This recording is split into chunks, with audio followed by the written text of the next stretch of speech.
Assalamualaikum warahmatullahi wabarakatuh. Hello, my name is Raafanisa Shabirah from class 4A, and in this video I'm going to share to you and present the articles that I've reviewed for our noted bibliography project.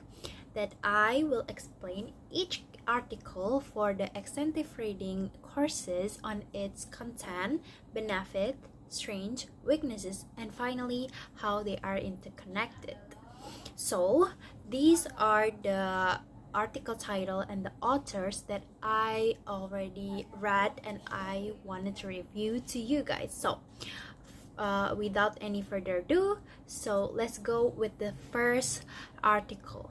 So this our first article called A Study of Students' Perception, Identifying EFL Learner's Problem in Speaking Skill by Ikrar Kenida Riyadil. So this article is focused on real struggles EFL learners face when speaking English, especially Indonesian classroom.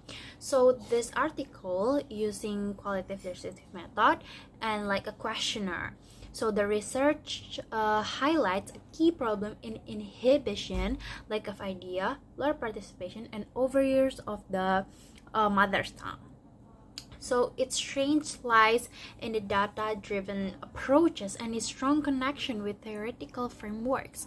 It's simple and relatable and grounded in classroom experience. How amazing.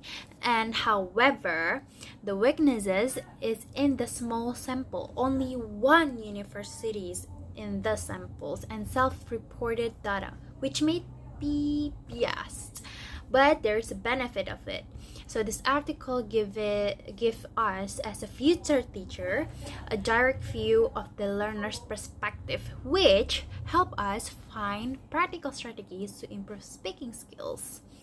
And we move to the second article. It's called Literature in EFL or ESL Classroom by Hotip, Reziel, and Deraksan. So this second article discusses how literature can be a powerful tool in language learning. It reviews the historical rules of literature in teaching from GTM or grammar translation method to the modern approaches like CLT or communicative language teaching. So the strength of this article is kinda wide range of reference and clear organization of teaching models. So it's goldmine of ideas for anyone designing literary lessons. But one weakness is that it's purely more like theoretical. There is no classroom data or student voice, so it lacks that personal practical touch. But the benefits here is for teachers and curriculum designers that this article gonna be provide a rich theoretical foundation to use the literature in meaningful way. And the third, we going to the role of feedback in EFL classes by Blanca Klimova. So this articles talk about the power of feedback, especially in academic writing. So the author actually uses a classroom-based reflection approach to explain how informal continuous feedback improves student performance or maybe self-awareness and motivation. I start with the benefits. The benefits is very huge because this article reminds us that feedback is not just correction. It is a tool for growth, helping learners and take responsibility and engage more deeply. It even includes students' quote and appendice that can be used directly in teaching. However, it's actually not only based on one class and lack quantitative data, so it gonna be which limits how widely we can apply the findings. Okay, let's move into the implementation of CLIL in teaching English for guiding by Mate Aryawan Adijaya.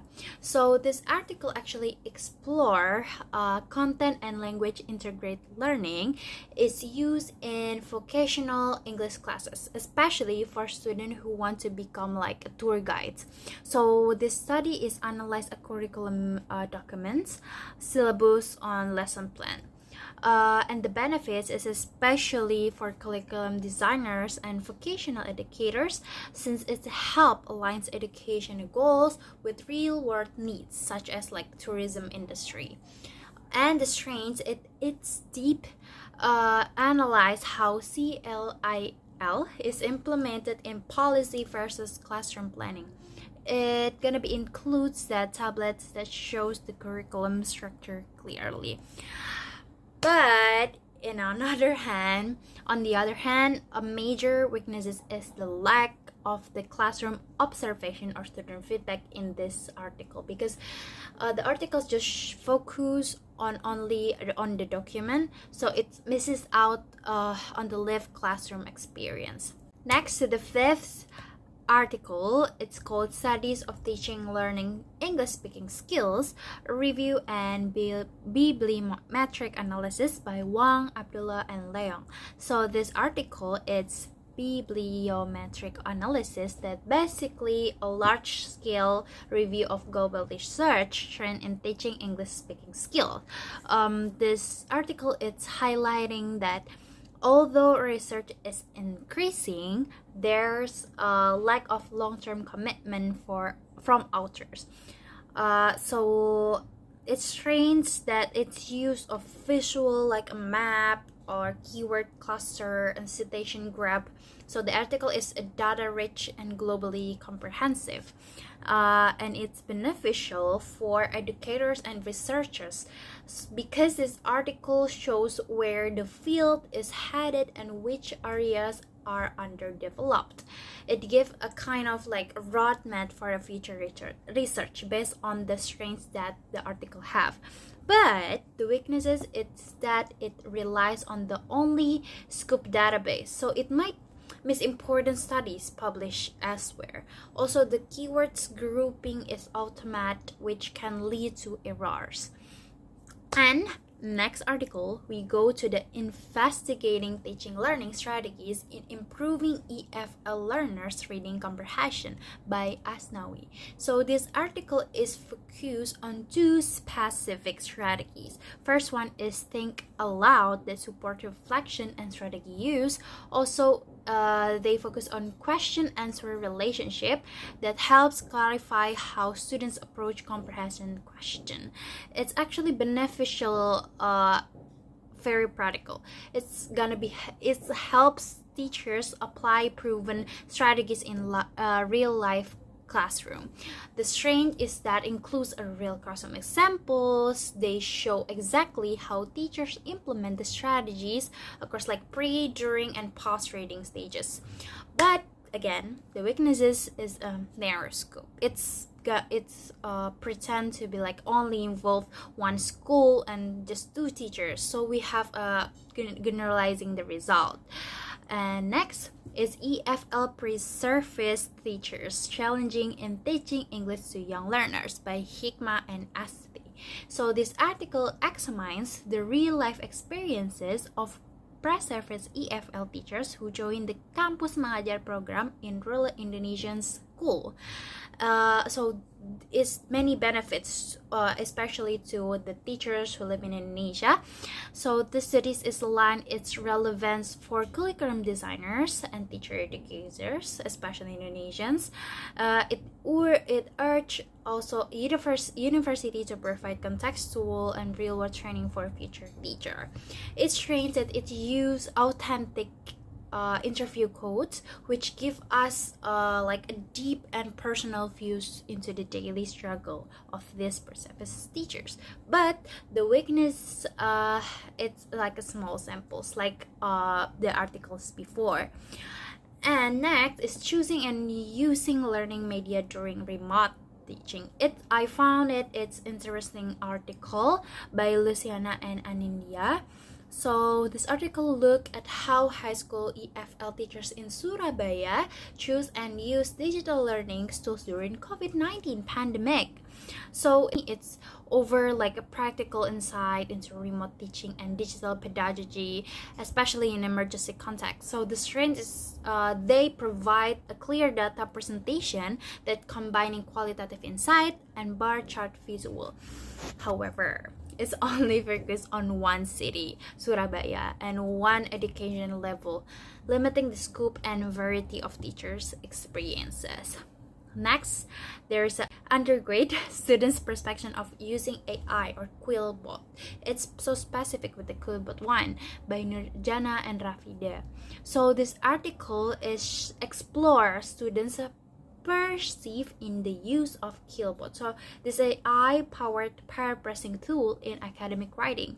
This study is very useful for instructor and digital literacy research that interested in integrating AI tools into writing instruction. It strains at its timeline and relevance. So AI tools becoming extremely common into these days. But there's a limitation in that the study doesn't include teachers' perspective and the sample size is small.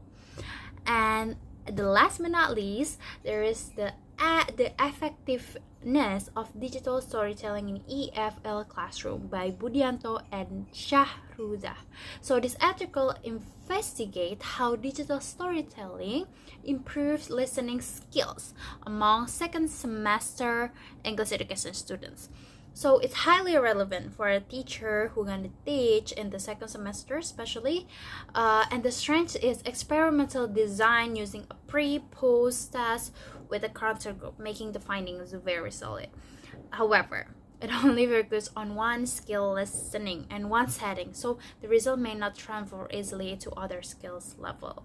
So that's all for all of the summaries of the article. But of the 10 of this article, there's an interconnection that complete the analysis. So the interconnection, it was all of the 10 articles are united by the focus on bridging the gap between theory and the real classroom practice. Look at these three things. The first one is understanding the learner's voice, challenges, and need. Indeed, that article emphasized the learner's perspective, right? Second, innovation and technology in language learning. The article shows how technology can empower language education. Third, classroom practice and pedagogical strategies. All of the article examine what happened inside the classroom and they gonna make a strategy for it. So all of the article is united to showing how English language teaching is must adapt to learners' actual needs, context, and challenges. So that's all from me. I hope the materials is gone for you, and I'm sorry if I had a mistake. Wassalamualaikum warahmatullahi wabarakatuh.